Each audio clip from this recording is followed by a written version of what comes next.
the world of chiropractic, where we take one epic journey around the world as we explore the 7 regions of the World Federation of Chiropractic. My name is Dr. Rebecca Wilkes, and I invite you to travel with me as we go on this exciting adventure around the globe.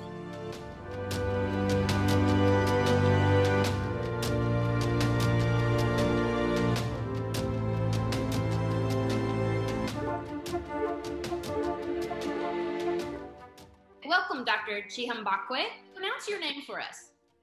My full name is Mufudzi Chihambakwe. You're from Africa, correct? Yeah, I am from Zimbabwe. Zimbabwe. And you just moved where? Yeah. I was always living in Botswana. So I moved from Mahalape, which is a small village, and now I'm living in Gaborone, which is the capital city of Botswana. I was previously working for the World Spine Care clinics in Mahalape and Chushong. And so now I moved to the city. So I'm doing some work in private practice as well as some work with World Spine Care.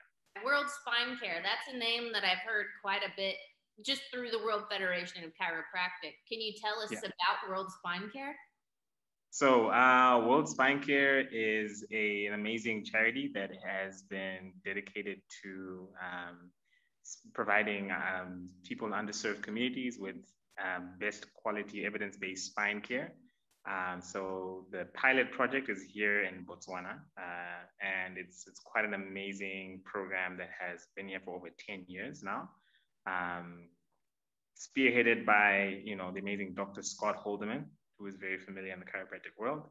And it's been an amazing project that has really provided a lot of care to a lot of people here in Botswana and other countries around the world.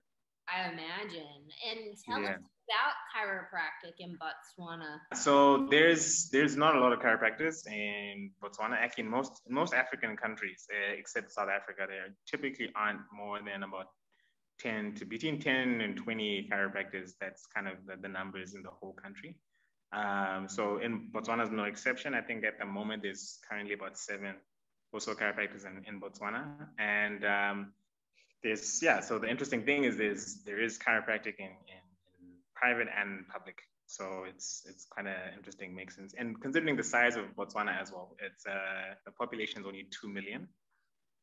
So it's not a very big country population-wise, even though land-wise, people are quite scattered out throughout the country. Yeah, so chiropractic is regulated here. We are registered with the Botswana Health Professions Council. We do have associations. And it's quite a vibrant community. There's a great kind of community amongst all the chiropractors that are here. And it's actually it's a nice small knit group. So it's quite a great place to practice. And when you got your license to practice, were there any extra tests that you had to do? I had to have an oral and a written, basically like a board exam. It took a few weeks to get the whole process done. This is a full registration as a full-on chiropractor. Yeah. But yeah, it was very well regulated, and it's a very thorough kind of system. You went to school in South Africa, is that correct? Yeah. So I was born in Zimbabwe. I went to my schooling, primary school, high school in Zimbabwe, and then I moved to South Africa, to Durban, and I studied at Durban University of Technology. That's where I got my chiropractic degree, and I graduated with a master's in chiropractic in May 2018. So actually 3 years ago as of yesterday. You're just getting into the groove of things, it sounds like. Just getting into it. Yeah. Just getting into it. Well, what made you choose chiropractic? Well, interesting story. I wanted to actually study in the States initially. So schools in the States typically what you guys call the fall, which is in September here. So that was schools end in December. And I was wanting to study medicine, and I got accepted into a pre-med program in, I think I pronounced it Allegheny. I don't know, somewhere in Pennsylvania, I think, if I'm not mistaken. Anyways, I got into the school, into a pre-med program, and I was pretty much set to go study medicine. Then I had 9 months to just to spend, and I basically took a gap year, which is that 9 month period, and I had the great opportunity to go volunteer at a chiropractic clinic in my home country, in my home city, Harare, in Zimbabwe. And this was some of the most amazing kind of patient care I've ever seen. So I'd spent some time observing different doctors as a high school student, but now just being in a chiropractic office, seeing how patients are being taken care of, seeing people's stories and lives being changed, it was something I had never encountered before, and I was very skeptical. It took me took me a few months to really get into it. I read a lot of books. I asked a lot of questions. I, really dug deep, and I did some wrestling on myself. And I think after about 8 months in August, just the month before I was supposed to leave, I decided I wanted to study chiropractic. So then I applied to schools. I think at that point I already applied a couple of schools in South Africa, and yeah, then I got accepted, and then the very next year, in January, I moved to South Africa instead, and the rest is history, I guess. Yeah. The rest is history. So yeah. After you graduated, you mentioned that you're passionate about certain things such as public health, creativity, and development across Africa. Are there any specific areas of need of chiropractic within Africa more than others?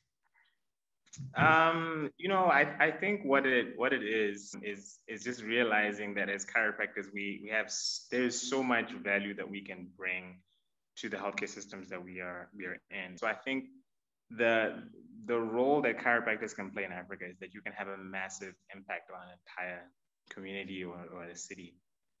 Like what I said to you before, that chiropractic clinic that I volunteered at, there have been at least 5 people that have went on to study chiropractic that basically went through that basically went and also volunteered at that clinic. And if you think about that impact of how it's being multiplied, basically, it's quite an amazing thing to see how much impact you can have just with this one qualification that you have as a chiropractor in this space. So I definitely feel this is one of the most powerful tools that I've seen in terms of impacting a community, adding towards development, reducing the burden of disease, and basically being able to be just a good citizen, a good member of a community. I think chiropractors tend to really just become pillars of their community. So from the great people that I've got to observe and got to meet along the way throughout Africa, throughout different African countries, it's really incredible the kind of impact that you can have. Speaking of having an impact, you most recently were involved with the World Federation of Chiropractic in the development of their policy. Can you tell us a little bit about that? Yeah, so I think basically we're just looking to see how, the profession can be more so widely distributed amongst the various populations of the people that we see. So we had various conversations, myself and a colleague of mine. We had a lot of conversations with Dr. Richard Brown last year. And what was so interesting was that we were basically laying out the ways in which chiropractic has kind of fallen in this part of the world, in the sense that who gets to access care and who are we not yet who is not yet receiving access to chiropractic care. Starting off with the spaces in which chiropractic is practiced, in terms of like, is it affordable for most people? Is it something that most people can find accessible in terms of the level of education that they currently have? And I think one of the things that we're just talking about was, if we wanted to reach the farther parts of the populations, we'd have to definitely have more diversity in terms of the students or the graduates that come out, and also looking at those graduates in terms of the different realities that people face once they graduate. A lot of people in this part of the world, I guess every country has its different issues. It's not so much a debt issue as much as it's like there's a lot of social responsibility. If you're a working person, there's a lot of unemployment. So if you have a qualification, it should be able to you should be able to provide, for your family and make a substantial contribution to the community. So one of the things we're talking about was is the profession including enough of the population in terms of the graduates that come through? Are they actually going and practicing? Are they well supported? Do they have the means to be able to succeed in practice? Are we impacting on everyone that we could impact on? I think I recently gave a presentation where basically we're just talking about who do most chiropractors see, and this is kind of a conversation that's kind of been rolling on. One of my mentors, Dr. Jeff Outerbridge, gave a talk at the, I think, 2017 World WFC. I think it was the John Sweeney lecture, and he basically was talking about we typically see people that are healthy, relatively well off, and are pretty well educated. And if you look at the global burden of disease in terms of where does the greatest burden of spine care fall, it tends to fall on people that have low income, low education, and people that are particularly having manual kind of jobs. And if you really think about it, that's where the greatest burden of spinal disease is. So the question is, are we thinking specifically about how we can bring such an amazing tool as chiropractic into spaces where the burden is the greatest? And so that's kind of what we're thinking about inclusion. So it's inclusion primarily, first of all, practitioners of chiropractors themselves, and then also inclusive of the greater population. How can we be able to impact, on greater portions of the population? Right. So it sounds like there is a lot of work to be done, a lot of brainstorming to be had, and maybe some think tank style discussions through the WFC. Do you see that happening? So it's been said that chiropractors see about maybe 10 to 15% of the population, and most, even in countries where there's a lot of chiropractors. So the question therefore is how can we do things to include everyone? So the work that we're doing in spaces, for example, such as in World Spine Care, where you're working and you're specifically targeting underserved communities, and you're finding ways to provide care or to provide spine care to communities where there aren't a lot of resources. Figuring out those systems will actually, if it works out well, is actually cutting edge work that can be reproduced on a larger scale to widen the impact that we can have as chiropractors. If you think about it, if you know that you have to develop programs in communities where there's not a lot of resources, those resources can actually become means or the scaffolding to increase the number of people that we can impact on as chiropractors. So, and give you an example. So if you've ever seen a curb cut, the wheelchair users basically have those curb cuts where they can roll off the pavement onto the curb, or off the curb onto the pavement. I don't know, but you get onto the street. And so the idea is that was initially developed for people that are wheelchair users. But if you've ever had a heavy trolley, or you're pushing a pram, or you're skateboarding on a ramp or on a pavement, you'd prefer to use the curb cut, because that, even though it wasn't specifically designed for you, it ended up benefiting a large part of the population. Or, for example, technology that was developed for people that are blind ends up becoming the technology that's used for voice applications on our phones. So instead of having to touch your screen, you can just speak to it. So in a sense, by developing technology for the people that need it the most, so for example, or to specifically one particular group, that kind of technology, those kinds of incentives or programs can be reproduced to the larger population, if that makes sense. But that's basically, hopefully, the kind of work that we're able to do by focusing on including more and more groups in spine care. So, okay, so more to come with this. Yeah, hopefully a lot more. Yeah. I know the WFC is it is the most diverse chiropractic organization in the world, and it is very keen on trying to learn and change and grow learning from what we have not addressed up until now. So I want to thank you for pointing a lot of this out, for serving with this. I mean, this is your own personal time, so thank you for caring for the patient enough to be able to do this. For sure. Thank you for bringing this up. Yeah. And the WFC has a hashtag. It's called Be Epic, right? It's evidence-based, people-centered, integrative, and collaborative. And jumping off of the people-centered component that you just spoke with this policy, why is this Be Epic principle important to you? I think it's important because it's the best way to provide care to people that need it the most.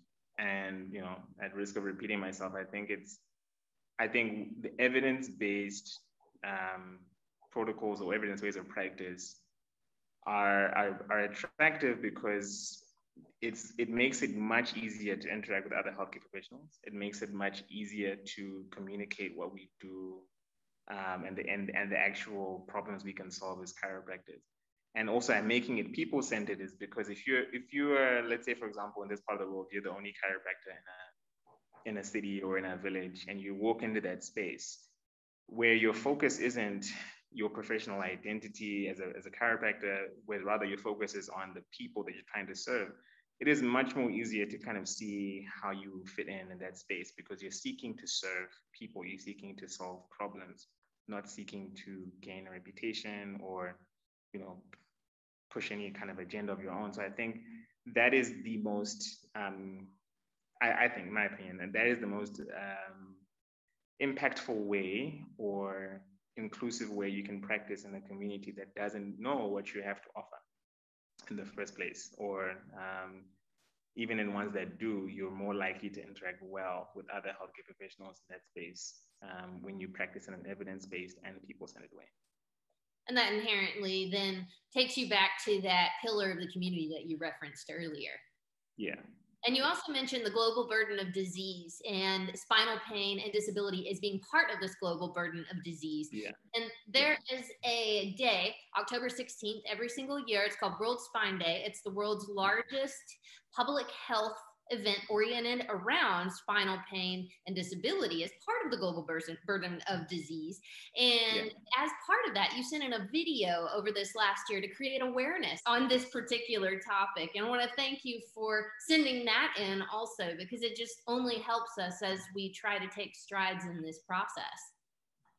For sure. Thank you so much for the opportunity. It's such an amazing thing to be able to collaborate people from all over the world and all talk about the same kind of problems, even though it manifests specifically in your community. So I love the fact that every year chiropractors from all over the world are just taking a moment to raise awareness about spinal health. And you're right about the burden of disease. There's over 1 billion people around the world that suffer from spinal pain. And the impact of that is,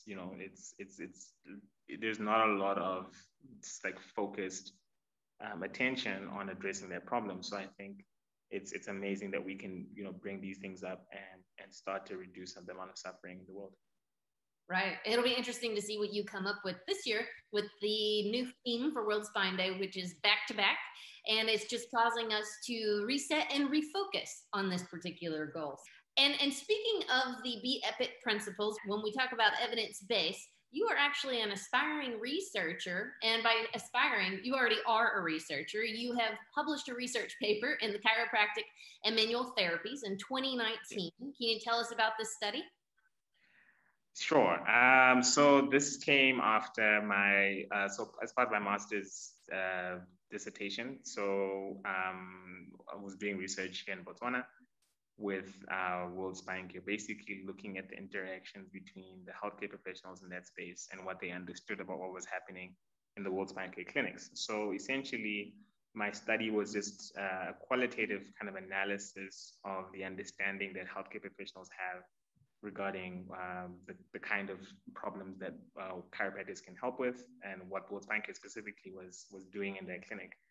And so, this basically ties into one of my great interests, which is interprofessional interactions and interprofessional education, where it's basically looking at ways in which we can find clear referral pathways between chiropractors and other healthcare professionals, and also great collaboration to be able to solve problems well together. So yeah, that was what that study was about. Was the title of it is If I Was More Informed About What They Do, qualitative analysis of world spine care in a public hospital in Botswana. Okay. Are you planning on following up with this study or performing any other studies? Yes, I am. So, I wouldn't particularly say when. Right now, I think it's just about doing the actual work behind it. I think as I mentioned before, my interest is definitely interprofessional education. So there's a few opportunities that are coming up, and I hope to be able to do more in that space. And you are also, in addition to everything else that you are involved with and in doing and advocating for, you're involved in something called Spine Health Africa. Can you tell us about this? Yes. So me and a good friend of mine, I'll tell you the backstory. So as a student, I was a member of the World Congress of Chiropractic Students. And I got an opportunity to go to Spain in 2014, I think. And there I met a good friend of mine. Her name is Kudzai Renika. So she's also Zimbabwean, but she moved to New Zealand and she was studying at NZCC. And so we were both students at the time. That's when we met. And then, we didn't talk much after that. So what happened was a few years after that, she was graduating, and it turns out we're both from the same, our rural home is the same in Zimbabwe, from the same kind of rural area, village, basically. And so both her grandmothers moved to New Zealand went to New Zealand for her graduation and received chiropractic care for the first time. And they were blown away, and they basically said, you have to come back home and provide this kind of care. And what then followed was that she called me up and basically asked me, do you want to come and do this mission trip with me? And I think I was in my final year at that time. And I said, next year, definitely. So in December 2018, we went to an area called Gutu in Zimbabwe, which is our rural, it's basically the same rural place we're from, and where our parents grew up. And we went there expecting not to see a lot of people. And I think we saw 5 times the amount of people that we're expecting to see in that community over like a couple of week period. And we saw there was something that was developing, and we registered a charity called Spine Health Africa. So it's registered in New Zealand. And we had a second mission trip in 2019. And so it's basically like an ongoing kind of way to provide care to rural communities, underserved communities in Zimbabwe. So we started off in Zimbabwe, that's where we're from. And so, that was kind of our way of giving back to our own communities, because we're both living outside of Zimbabwe. So I'm living in Botswana and she's living in New Zealand. And this has been our effort to basically give back to our own communities. We partnered up with physiotherapists, and we've got some relationships with orthopedic surgeons and doctors back home in Harare, and basically trying to provide pathways for patients that needed continuous care to be able to get the care they needed back home. So unfortunately, because of the pandemic last year, we weren't able to go back again. But we're definitely looking for ways to kind of create sustainable care in Zimbabwe through this project called Spine Health Africa. So again, embracing EBIEPIC principles, integrative and collaborative, as part of all of this. So very impressive. And of course, the COVID-19 pandemic has really limited a lot of the world in many ways, chiropractic in many ways also. And as a result, you wrote a book called 20, A Reflection. And you had stated that the book explores themes around young adulthood in Southern Africa, as well as looking back to the beginning of the COVID-19 pandemic in 2020. Could you speak a little bit about this book? Sure. Okay, so I was living I was basically living in Mahalape last year when the pandemic hit, and it was quite a surreal moment to see something that was impacting the whole world. So this book is an attempt to capture lightning in a bottle. So it's essentially capturing that moment when we realized that this was way bigger than anything that we ever experienced in our lifetime. And so I had built up quite a few good friendships in Mahala Bay, and one doctor that I was working with in the hospital, and another friend of ours. We basically all write kind of separately in our own spaces, but we've always wanted to write a book, and we thought this would be a great theme to kind of talk about. But we also were thinking about the fact that in this stage of our lives, a lot of different pressures that we experience, and basically the whole millennial process of coming to terms with becoming an adult, and also thinking about the fact that we're crossing over from a new decade, from 2019 to 2020. So there's a lot of big ideas that were kind of roping into this book. And so, yeah, it was also kind of our way of pushing back against kind of I wouldn't want to call it depression, but the low kind of spirits that came with the pandemic. Is kind of a creative expression to kind of, there was something that there was a period in time where we couldn't, do everything we wanted to do.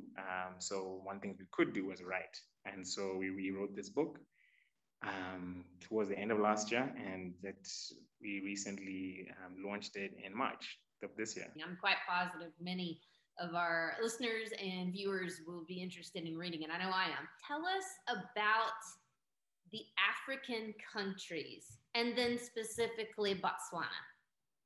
So, I mean, throughout the continent, there's a number of associations. I think I'll start with the African Chiropractic Federation, which meets regularly, and we've basically oversees the chiropractic and how it unfolds in the profession throughout the continent. There's a number of countries that are associated with it. And again, it's kind of interesting because each country has different laws and different kind of perspectives. So whether ranging from Uganda and Kenya, down to smaller countries such as ourselves in Botswana, Mozambique, and then of course got the big country, South Africa, where all the chiropractic institutions that teach chiropractic are. So yeah, there's a lot of, I mean, the interesting thing is like the majority of the African countries have few chiropractors serving large populations. So that comes with its own set of challenges and also opportunities. So yeah, I can speak specifically for Botswana now, where we've had the privilege of having very good relationships with the Health Professions Council. We've had a few people that pioneered the regulations and things. So chiropractors such as myself and everyone else coming after me have a relatively smooth time coming into Botswana, simply because it's pretty well regulated, and there's a lot of positive and good relationships that have been developed both in the private and the public sector in here in Botswana. So I would say we're quite privileged in that regard here in Botswana. And then of course, the World Spine Care's impact here has really left a really great trail for people to be able to come through to Botswana, because I mean, like I said, the program has been here for over a decade. That's World Spine Care's program, over a decade, and just the impact that it's had over time has really, from the word, at least from the interactions that I've had with people, has really been positive, and it's left quite a good mark on Botswana. So overall, I think this is the situation, chiropractically speaking, in Botswana is quite good.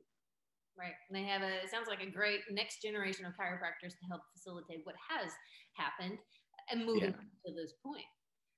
So the World Federation of Chiropractic has a 20 principles document, and they talk about being able to practice to your training. Are you able to practice to the full scope of your training, or are you limited in areas?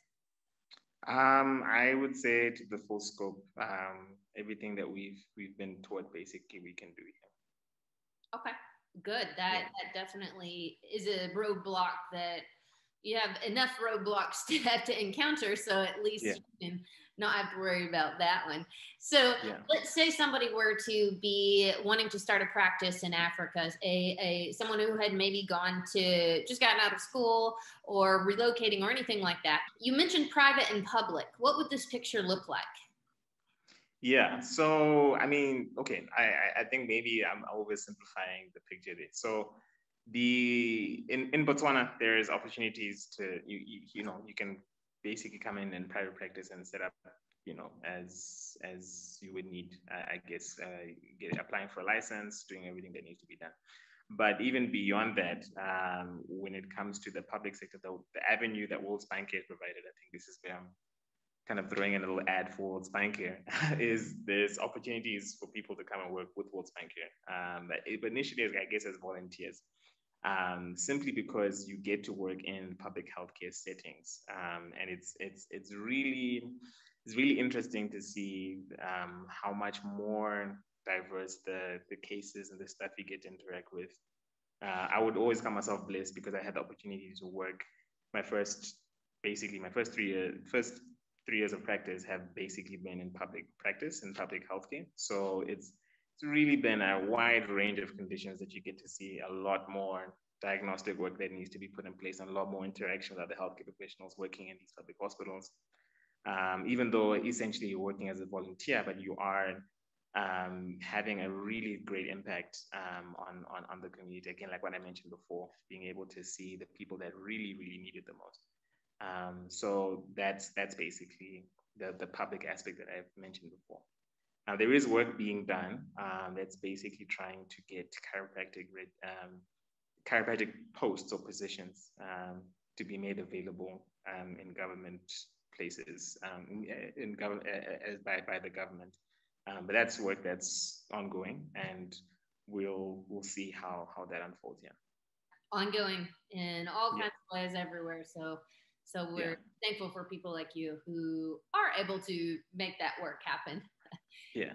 And speaking of you, tell us something unique about you. I don't really, this is a really hard question. I don't know. I write a lot. I write every single day. I have a blog that I write in every single day. Ooh, what's that blog? I haven't advertised your personal life now. Yeah, well, I mean, it's open. It's open to the public, I guess. It's called heartinscriber.com. I started it as a student. I think it's my 8th year writing. You told us a little bit about you, which I'm sure people can delve a little bit more into you on this blog. Now tell us a little bit about the African countries, and then specifically Botswana. I would say Africa has, there's different, like any place, there's many ways to experience a place.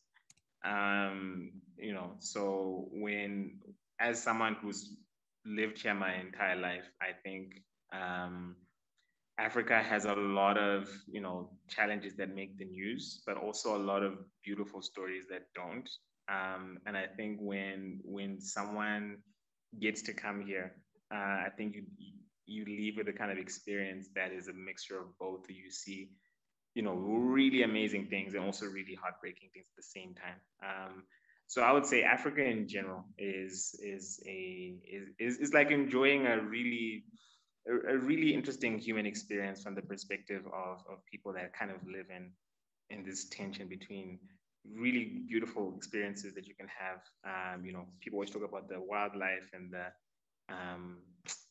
beauties of nature and the rich kind of culture that we have, and also the intense economic and political and social turmoils that tend to, be quite ubiquitous and challenges everywhere that everyone kind of knows about. So I would say it's a really interesting place to live. You think of the world in a very, I would say, very unique way. And it's hard to speak for an entire continent because there are like over 50 countries which are all very different. However, there is a kind of common thread of understanding this tension that I just described between the heartbreaking and the beautiful, kind of all in one. So then Botswana specifically, Botswana is I don't know. I'm gonna reveal a little bit more about myself, but I'm a massive comic fan, and one of my favorite comics, unsurprisingly, is Black Panther and the idea of Wakanda. And this is something that if anyone is familiar with those spaces, will kind of know what I'm talking about. And the idea is basically In my mind, my quest is always to search for Wakanda, or search for an expression of an African country, an African existence that is prosperous, that is forward-thinking, that is doing well for itself. And one of the reasons why I really enjoy living in Botswana is because there is kind of a version of Wakanda that theoretically speaking, that is here. The country does have its own challenges, as any country does, but there is a beauty here. There is a unity amongst the people. There is a beauty that is just that I think the longer you stay, the clearer it is. And again, like I mentioned, that balance always exists. So Botswana is a really small country. It's only 2 million people. It's and it's a very relaxed country. There's a lot, if you're into camping, safari life, that kind of thing, you really enjoy that aspect of the country. But also looking at how the country has its own heroes and has its own people that have basically made really excellent decisions for its own people, and how the stories of how good leadership can actually really benefit a people, and how resources can be well used in an African context for its own people. And in that sense, for me, that's the Wakanda aspect of it. I hope that analogy isn't lost here, but it's essentially a really great country to be in Southern Africa and in Africa as a whole. And you sound like, with that perspective, very much, although young, very much of a leader and very wise. And so if you were to offer advice to younger individuals who may be considering chiropractic, who are in chiropractic school, or maybe recent graduates, do you have any wise advice for them? I will say something, hopefully that's not too vague, but whatever you do, whatever you decide to do, wherever you decide to practice, make it about somebody or something else. It's important to think of your skills, or think of yourself as someone who has a wonderful gift to share with the world. And the question is, who are you going to share that gift with? And so when you're looking for a place to work, or looking for a community to be a part of, think of yourself as someone who carries literally in your hands, or with your hands. That's the beautiful thing of being a chiropractor. All you need is basically your wits, your brain, basically your wits and your hands. And so the question is, where are you going to take your gift? And wherever that leads you, that's the place you need to be, and that is your responsibility to share that gift. So that is my advice to any new grads. Thank you so much for elaborating a little bit about your life today and your path. And I wish you all the best as you move forward in your career. Thank you so much, Rebecca.